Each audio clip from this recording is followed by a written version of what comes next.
రోజా తులాభారానికి ఇంట్లో ఉన్న బంగారం అంతా కూడా వేసిన ఆ తులాభారం తూగకపోవడంతో చివరకు రమాదేవి తన మంగళసూత్రాన్ని కూడా అందులో వేయడానికి సిద్ధపడుతుంది. అలా మెడల నుండి మంగళసూత్రాన్ని తీసి హర్ష వైపు చూస్తూ ఉంటుంది. అప్పుడు హర్ష, రమ, నువ్వు ఎంత పొగరుగా మాట్లాడినా, ఏం మాట్లాడినా భర్తగా నీ మనసు నాకు తెలిసేమో అని ఇన్ని రోజులుగా నేను అనుకున్నానని చెప్పి ఎంతగానో బాధపడుతూ ఉంటాడు.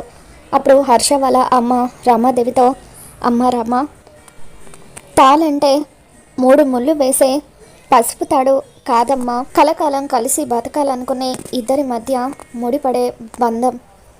అటువంటి తాళిని ఇలా సులభంగా తీయడం అంటే ఒక ప్రాణం పోయినట్టే.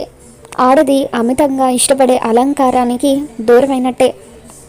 అటువంటి కళ్ళకద్దుకునే ఆ తాళిని ఇంత సులభంగా ఎవరు కూడా తీయరమ్మా అని చెప్పి హర్ష వాళ్ళ అమ్మ రామాదేవిని తప్పుపడుతూ ఉంటుంది.